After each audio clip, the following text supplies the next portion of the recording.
Hello and welcome to the Interior Design Business, the monthly podcast produced by the interior design community for the interior design community.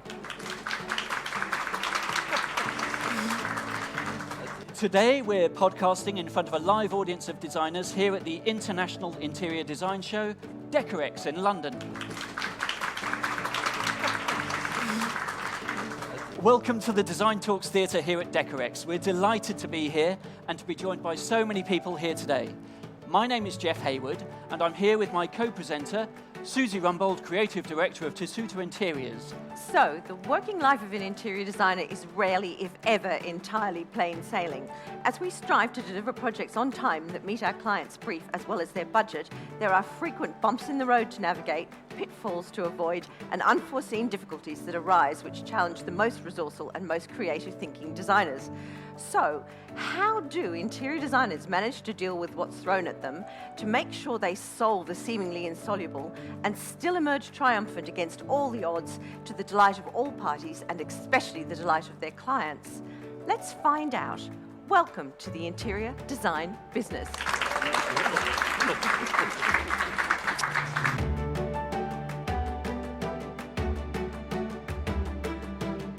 Now, we're joined by two very special guests today from the internationally renowned design firm Paolo Moschino. Please welcome Philip Vergeylen and Heather Lindahl. Now, before we begin, Philip, can you just please introduce yourself and Paolo Moschino? My name is Philip. I'm part owner and partner of Paolo Moschino. I run the interior design studio. Paolo does the shops and the trade and all of that. With me is my colleague, senior designer in my team, Heather Lindahl. Hello, thank you. I've been working with Philip for 14 years now. Lots of amazing projects, lots of amazing experiences, and hopefully we can share those with you. Yeah.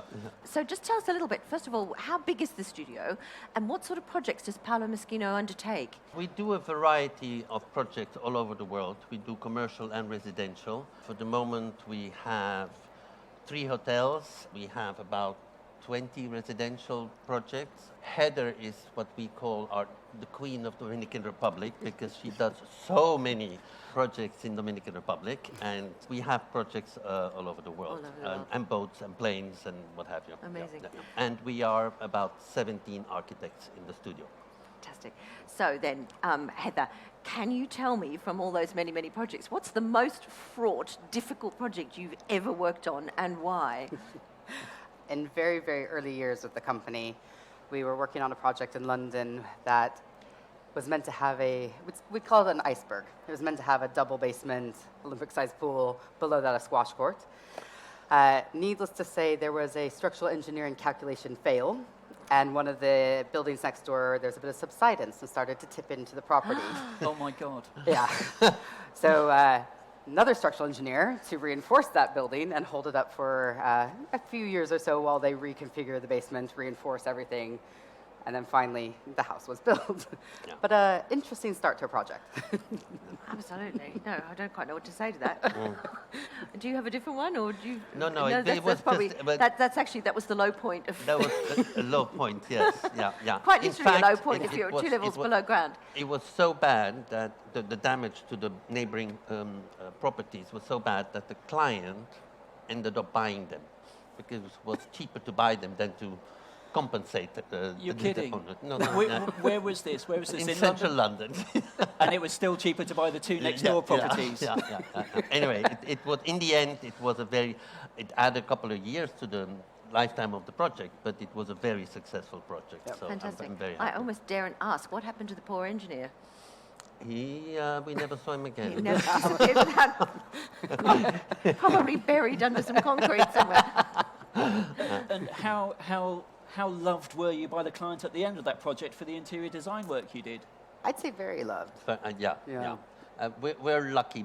I would say at least half of our work is return clients.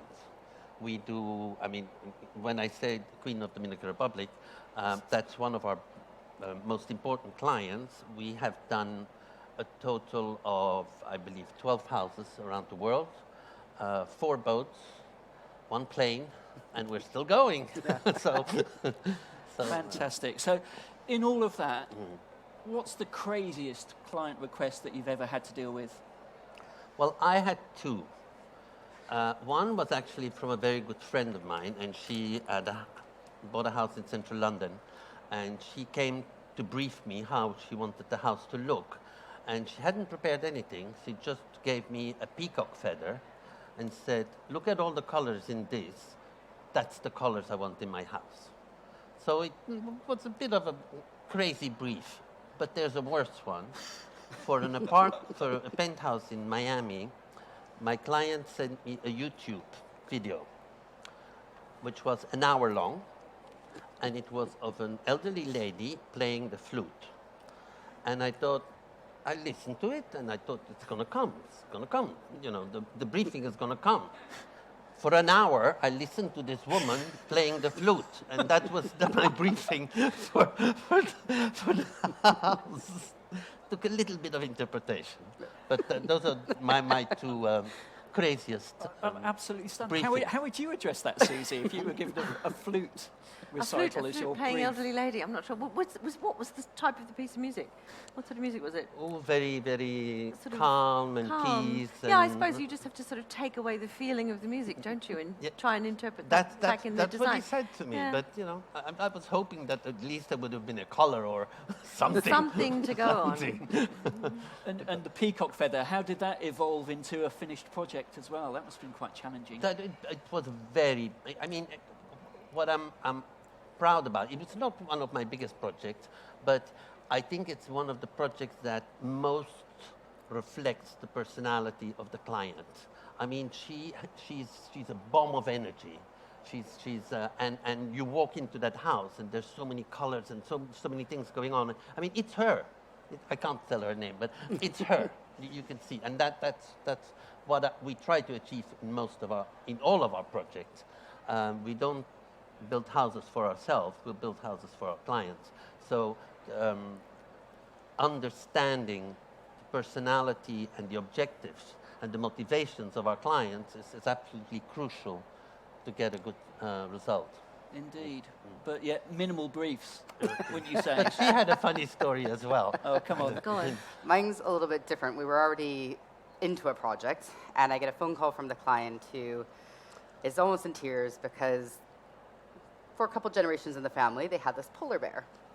A real life. A real polar bear. Polar bear. But it's taxidermy stuff. Oh, okay. Sorry, but they had it, and it was a family thing, so they have this. And I get a phone call in a panic one day, and she tells me, my daughter has brought her friend home from school who brought her puppy. It's chewed the nose off the polar bear. You have to help me fix it. I'm used to someone asking me, where do I find a light fitting or a piece of, to fix the polar bear. So funny enough, about a month earlier, I'd passed a taxidermy shop up in North London. Never noticed it before, but did that day, and I thought, I can call someone. So this guy was super helpful. I can fix it. Just bring the bear. Just throw it in the back of the car and bring me the bear. No, sir, it's a polar bear. Yeah, just put it in the car, bring it to my shop. I can fix this for you.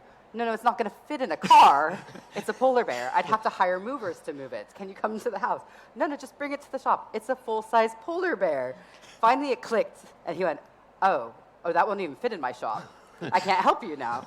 But I did find someone that did cinema makeup and kind of pieces who came to the house and recreated this bear's nose for the client. So I'm absolutely speechless. Yes, I don't know where you go with that. And what is the weirdest thing that you've ever designed and built? The weirdest thing I ever designed was a flying bed for a penthouse in Miami. A flying bed? Is that even physically possible? It has two enormous wings. And we did it together with a company called Manu Mani. They became quite famous because they designed the first tent for Burning Man. And so they are very good in 3D printing. And so we had a bed with wings that span about 8 meters. So that and in the end, it looks good, but it's a weird. It looks very graphic. It's not Disney. It's not, My Little Pony wings. They are a little bit more graphic, but yeah. And are they fixed? Do they move in some way? No, or- they don't move, just- but they're they do just light up. They decorative. do light They up. light They up. light up. Yes. What were the wings made of, can I ask? It's a combination of 3D printing and very thin plywood Right. that is curved. So Right. yeah, it's difficult to explain. And did the client specifically ask you for a flying bed? No, he asked me to work together with Manu Mani because he had admired their work at Burning Man, and so I knew it was going to be wacky, and that's what That's we came what up it with. was. Yeah. Wow. Yeah. Does that compete with anything that you've ever done, Heather? No. No. What about you, Susie? Have you ever had any weird stuff that you've been asked to So do? many. Maybe. Okay, so I had a client years ago who actually, she's a very well-known sculptor, again, no names, but she was completely anti the idea of having any sort of plastic toilet seats in her Chelsea home. And she said to me, what else can we make toilet seats out of? And I'm thinking, well, plastic or wood or, Anyway, she decided she was having very expensive marble put around the bath, so she wanted to have a matching loo seat. So she got the stonemason to make her an octagonal marble loo seat. And we explained to her very carefully that this was going to be impossible to keep clean, A, because marble's porous, and B, because you can't attach hinges to the back of it because the hinges will snap off as soon as it'll just break. But no, she absolutely wanted her octagonal marble loo seat, and we had to work out a way to stick it to the toilet bowl, so we ended up using Velcro. I mean, it was pretty gross, actually. But anyway, she was quite pleased with it. I don't know how long she lived with it before she got rid of it. That is a totally niche market. Very niche indeed.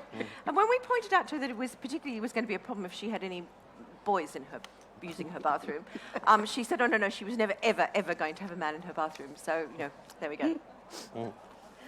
Wow. Okay. My next question is really around things that you might have uncovered on your project. So, is there a strange or a terrible or a wonderful thing that you've ever found when working on a project?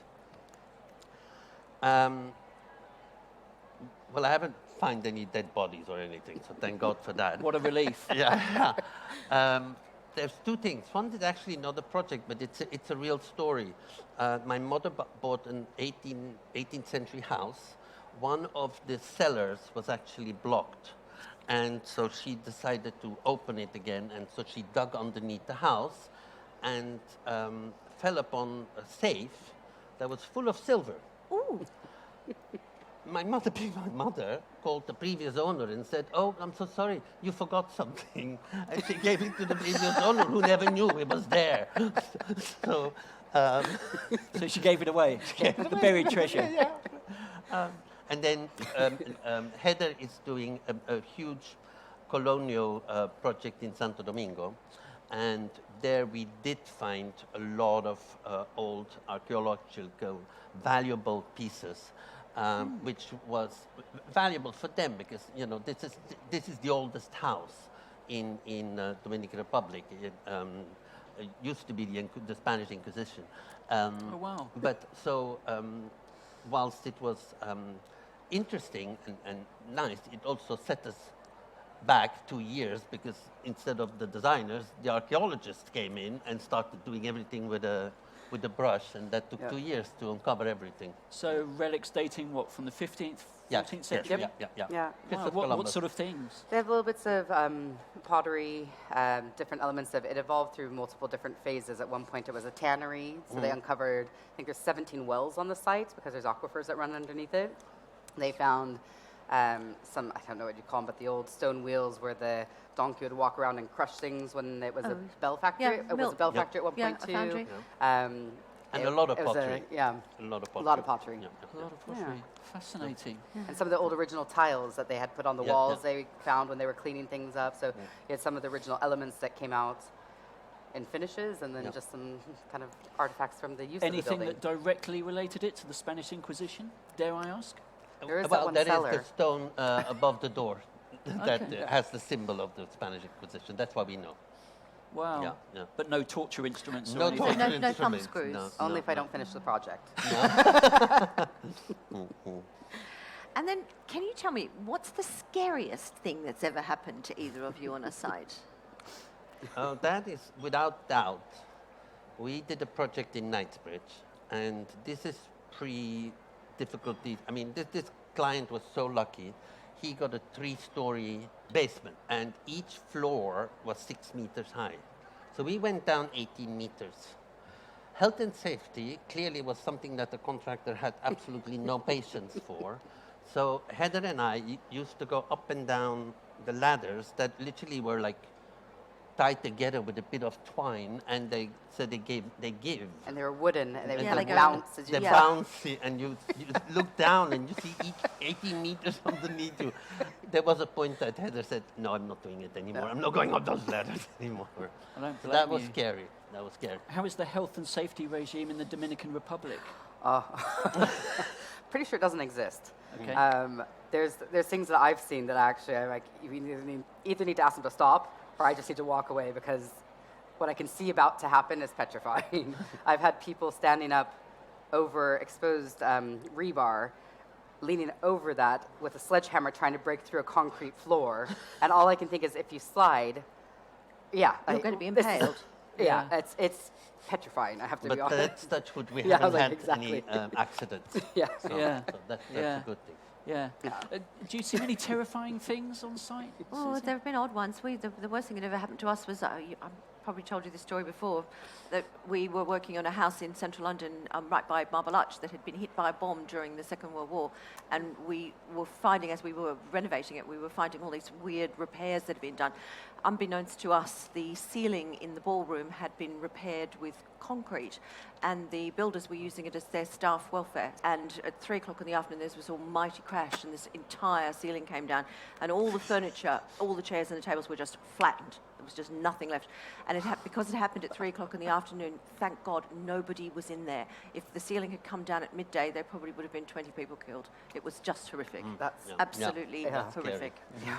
And then Yeah. the other one, we tried to get an enormous piece of air conditioning plant and a big glass screen to cover the top of a staircase up seven floors with a crane parked in the street. We'd waited 3 months for the crane to get a road closure permit so we could put the crane there. And it was a terrible windy day, and as they got this big glass screen up, it started catching and swinging like a sail. So the crane driver downstairs is going, I have to stop, I have to abort. But of course, if we give it up, we're going to wait another 3 months for a road closure permit. So they kept going with it, but that again was one of the most terrifying things, because if we'd lost the crane, we'd have, God knows what would have happened. I mean, I would say that it's character building, right, for an It's interior designer definitely to have character building. those I think so, experiences. yeah. Did you feel you learnt a lot through that sort of project? Yes, you do. You do, because some of them are early mistakes. I remember for a basement, I designed a 3 meter long or 5 meter long solid bronze bar. And it looked beautiful and spectacular. Never even crossed my mind, how am I going to get that in there? So of course, it didn't go through the door. It was far too big, and it had to go to the basement. Thank God we had a light well, and so we had to hire the crane to bring this bar that weighs a ton over the house, and you have a guy on the other side with a walkie-talkie going like left, left, left, right, right.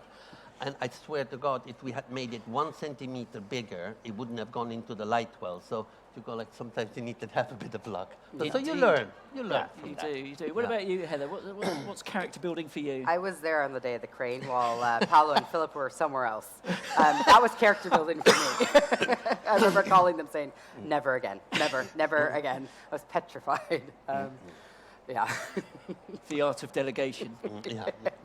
What's made you laugh most on site? What's been the funniest thing, Philip? Something really silly. I was doing an apartment in central London, big apartment, and the drawing room was finished. Everything else was still a building site. There are 2 bronze cabinets in the living room and in the drawing room, and for some reason, somebody decides that the contents of those 2 cupboards can come and be installed. Whilst there's, the plumber and the electrician and everybody else is still working on the building site. Headley's got it wrong, and yes, they brought everything for those 2 cupboards, but they also brought 6 invaluable Greek antiquities in terracotta that are now on a building site. So I say to the maid, who's not the sharpest tool in the box, I said, put them on the mantelpiece, close the door of the drawing room, and put the sign, do not enter. I'll come tomorrow, I'll take care of it. Following morning, I get a call from the builder, and they're all standing outside the apartment because instead of putting it on the door of the living room, she put it on the door of the apartment. Do not enter. So She was taking no chances. but I must say that made me laugh. Yeah. I That bet. was a Benny Hill moment. I bet. Heather, anything for you that's made you enjoy life as an interior designer more? I actually had an experience in the Dominican Republic that made me laugh. One day I was going to go out and select some marble for the client's house. My builder says, I know exactly where to take you. This guy, he's the best on the island. He knows everything. He'll have exactly what you need. Okay, sounds great. Let's go talk to him. We get there, explain to him what I want. He says, yes, like this piece that we have here, exactly like that. Follow me. I get in the truck with him. We drive into the jungle. Drive into the jungle. Drive into the jungle. And he says, see those big rocks over there? I think they're the ones we want. Come with me. We're climbing up trees on top of the boulders, at which point he's like, see that one? It has the markings you're going to want. We'll have them come and pick this boulder out, and we'll start cutting it for you. Whole different way of marble sourcing. That is sourcing. Yeah. So it was quite an interesting experience, yeah. And I found it amusing. People didn't believe me when I was sending back photos of me up trees looking at boulders in the jungle. And what was the final product? How did they look in the interior? They're spectacular. They turned out perfect. I just had to trust this expert that he knew from looking at these big boulders that inside is exactly what I wanted, and it was perfect, absolutely Amazing. perfect. Wow. Another funny thing that happened to Heather, and she knows the details better, but we were asked to design a cinema, again, Dominican Republic, and Philip, known for making life easy, says, oh yes, we're going to do this. They have this carpet in Paris, Codimat, and it's all sort of leaves, banana leaves. That's perfect for Dominican Republic. So we'll have it made in Paris, ship it, and... So I know it's been shipped. I keep waiting for it to arrive at the house. Weeks are ticking by. I know the client's coming soon and deadline's around the corner. No one can tell me where it is. And then finally, so now I'm no longer relying on the shippers out of Paris. I'm calling locally to shippers I've worked with. And they've been able to find for me that the carpet came into Santo Domingo, never made it off the boat, and then was shipped on to Haiti. But no one could find my carpet in Haiti. But then they found it. But because there's no paperwork, they couldn't return it to me. And it just so happens that at the same time, there's some kind of conflict at the border, so there's no crossing of vehicles between the Dominican and Haiti. So my client's administrator arranged for one of the house, the men that helps around the house, to rent a van, to drive to the border, and wait till the morning for the carpet to be handed over. But again, the border shut down, so that exchange didn't happen. I couldn't fly it back because there's only domestic flights and no commercial flights. So they ended up flying the carpet to Miami. Now it's the holiday season. It got bumped off of 2 flights, finally landed back in the Dominican Republic. It arrived at the house 24 hours before Philip arrived. And the next day, I wouldn't even let him see it because, of course, they installed it, but also that night, the sink to the bar broke and it flooded. No. Yeah. Like, and I don't know how to say. It was, but these phone calls about this rug lost in Haiti, it was, you can't make it up. It needed its own passport. Yeah. It's done more traveling than me, I think. Yeah, sounds like it. Totally sounds like it. Right, so I think the answer to this question might almost have been that answer. What is the worst piece of news you've ever had to deliver to a client? That one. Yes, Philip, you remember your rug? Yeah. and so I had the alternative solution was let me just get a plain black rug, something dark that works. We'll dress the cinema. It won't be ready for this trip, but it will be the next time. And she was not going to have it. Absolutely. That palm leaf rug, thanks to Philip, genius, make it in Paris idea, had to be there. It was extremely stressful, but amazing. And it came together in the end. And I think I finally got all the sofas, furniture, everything installed 12 hours before the client landed. Yeah. Amazing. I mean, it was... Wow. what is important, whether it's bad news or good news, is never lie. Never lie. Because don't try to underplay. If it's a disaster, say it's a disaster. Don't underplay it, because you raise the expectation of the client, and it's going to be a problem that continues growing. So keep calm. There's always a solution. You go through the toilet bowl of emotions, which is like total panic, and then calm, and then you find the solution. Philip, what you need to do, as you just said, is make sure you always tell the client, tell them quickly. Yeah. If it's gone wrong, tell them that day. Don't wait. Don't let it linger. No, exactly. Gather your courage in both hands. Because then in the end, they will even be grateful that you find the solution. Yeah. So rather than focusing on the problem. Yeah. Okay, so what about drawings? Most disastrous misreading of a drawing? Or a specification. Well, I was going to say, clearly my Dominican Republic stories are fantastic. They were mine. They keep giving. Yes, they do. So we were kind of reminiscing on this the other day. We were working on a property for the clients that had, in theory, 4 structures. One was kind of an entertainment room, one was guest rooms, one was kind of outdoor seating, and the other one cover for parking. And I fly in and out to see this, and I show up, and they have the roofs on all 4. 2 of the buildings are up. And something really looks wrong. And I'm looking at it, I'm like, but this one's taller than the other ones. It actually dug down, and this one building was taller than the others. And the project manager insisted to me that was for drainage when it rained. This was the entertainment room, not the car park. I said, if you're going to drain across a building, you drain across the gazebo or the car park, not into a room. No, it's for drainage. We build it that way. Can we just admit it's a mistake? Nope. I assure you it's for drainage. Finally, the contractor comes on site. He's like, yes, you're right. It's a mistake.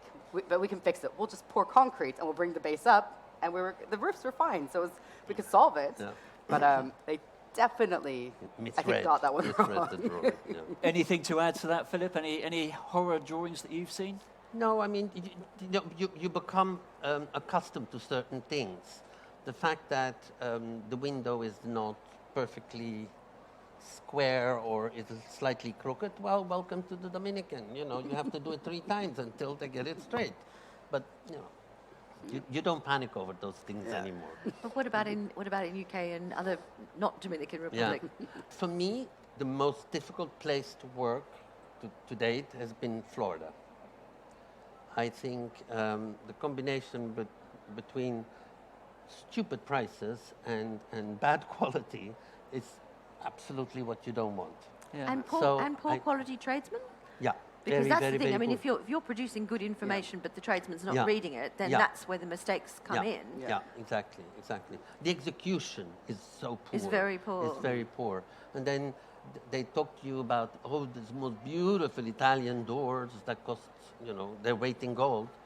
Well, you go to B&Q here, it's exactly the same door. So, Worst FF&E disaster.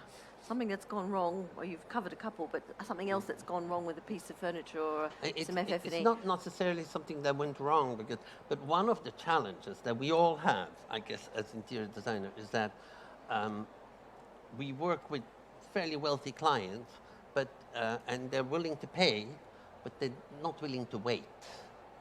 They're becoming increasingly impatient, and with the situation as it is, actually lead times become longer. So they become more and more impatient.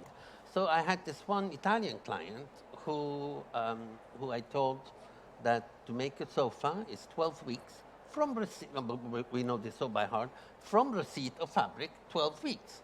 And he went absolutely ballistic, and he said, no, and you need to negotiate, and I'll pay twice as much, and no, this is, you need to go into the queue, and that's how it is. To prove me wrong, he bought an upholstery company. And yes, if you own the company, you can make them faster. He judged, basically. Yeah, but he did prove me wrong. It's extreme client behaviour. Yeah. Anything on your side, Heather? Nothing big that stands out. There's always a little something Little that happens. thing. There's always, either somehow they've delivered 2 meters of 20 meters of custom-made fabric that has a crease in it. What do I do? there's always something, but I think they're all manageable. Well, yeah. Normally, it's the same thing. If you're just honest with the client, mistakes happen. So it's all of it's come out okay in the end. Yeah. Sometimes it's the pulling teeth to get things to happen faster. We had a good one recently. We had a chest of drawers that blew up. Oh, That blew up. Yeah, it was a very expensive piece. So it's a beautiful piece of furniture that is completely encased in a bespoke glass box. And when it was delivered, we weren't happy with the finish on the corners, and so they took it away and they were fixing the finishes. And they had a CCTV camera actually in the factory, so you could see this factory. You could see this poor man polishing the corner of this thing, and all of a sudden, it must have been the frame was stressing the glass, because this whole thing all the glass panels just exploded. So he got the fright of his life, kind of fell over backwards. But because it had been captured on film, we were able to actually send the film to the client and say, look what just happened to your chest of drawers. Because I don't think she'd have ever believed us had we not had this evidence. Anyway, it just took them, and it took them weeks to rebuild it. Weeks and weeks. Very Okay. good. So, Okay, there you go. contractors. How have you dealt with contractors over the years? What stories stand out? Any advice for our audience on dealing with challenging contractors? I find actually I don't think that the contractors have necessarily been challenging, but sometimes we're maybe not speaking the same language. Okay. But there's always a good relationship. But I did have once, and it actually makes me laugh. A contractor called me and says, "I've got the knobs for the wardrobe. How am I meant to fit them?" And like sitting on the phone thinking, "Well, with the screw." Yeah, but how do I fit them? With the screw that was supplied with them. But the doors are mirror. Yes. And then finally it occurs to me, Kevin, is your question, there's mirror on the doors and you have to drill it? Yeah, how am I going to do this? Kevin, you do realize about 2 weeks ago you put screws in the holes that are already drilled so you could open those doors. You can fit these knobs. And all of a sudden the penny dropped. He's like, oh, yes, I can. So sometimes I think it's just maybe miscommunication or something lost in translation. But overall, I think it's extremely important to have good relationships with your contractors. I've always briefed my team to make sure they have good relationships with the contractors. There's always mistakes. And if you have a good relationship and you forgot to put a socket in that corner, you can just say, "Ale, come. Put me a Please, socket. go on, do me a Please, favor." do me a favor." If you have a bad relationship, you have to go to the client and say, "Oh, we forgot, and it's going to cost £1,000 to put the socket." So it makes everybody's life easier if you have good relationships. Do you find that there's something we were talking about in the office when I was getting ready to come here today? And do you find that there's a low level of kind of just irritating sexism from contractors as a woman on building sites? Once you prove yourself, they're okay. But initially, they look at you and they kind of go, "Oh yeah." I don't find it as much, but in early days there was a couple site meetings that I went into, and I could feel that they were testing what I knew, and that's fine because I want to know what they know too. But I find it less now. They might try to test her for 30 seconds, but that's about as long as her tolerance will be before she will tell them exactly what she thinks. So, It's true too. Excellent. So, what is the one piece of advice you'd have for our audience when dealing with the trials and tribulations that they may come up against when working as an interior designer? as interior designer, the way we work, we always have the interest of the client at heart. In site meetings, in other meetings, we are the voice of the client. We then, have other separate meetings with the client. So never forget, you're there to represent the client and their interests. That's one thing. Sometimes, because we work on big projects and big budgets and whatever, I have somebody in the team coming to me, "Oh, so I found these beautiful wall lights." I said, "How much are they?" "Oh, $25,000. What? And they come, it's not monopoly money, it's real. So, keep calm. And this was for the maid's room. And no, they're so used to dealing with it. Sure. "Oh, no, expensive, 25,000. And Heather? So my advice would be, know who your client is and always stick to their interest. For me, I think for all of us, the most important thing is that you have happy clients at the end of the day. They're the ones who have trusted you to create a beautiful home or space for them to live in. So making sure you deliver, making sure hopefully you've met their expectations. We've talked a lot about mistakes and surprises today, but I think at the end of the day, there's always a solution to every project. Sometimes you have to take a step back, take a breath. Sometimes a mistake actually brings out a better solution in the end. So, And never stop learning. yeah. Never stop learning. I was wondering, have you ever run into problems with clients about budgets and money? Has that ever presented any issues for you? Yes and no.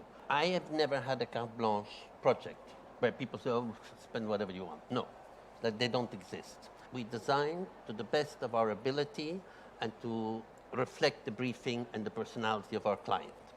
Then inevitably, we're above budget. And then the value engineering starts. And you say, okay, what is the priority? Is it this or is it that? Is it the squash court or the hammam? Whatever it could be. We always, in the end, bring it back to the budget that the client is comfortable with. But in the beginning, I don't want to be restricted by that.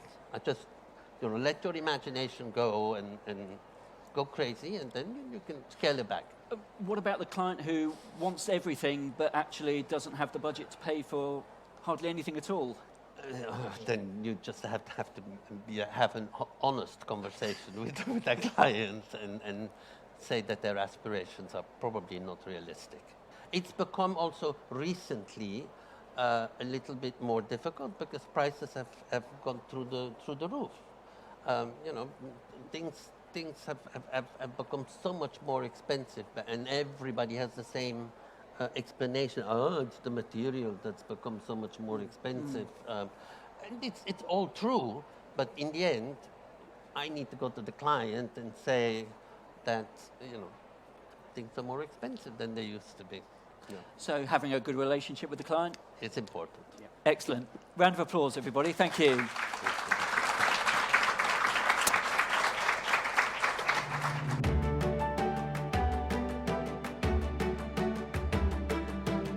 Thank you so much, Philip and Heather, for sharing your wonderful stories with us. We could have gone on talking for hours.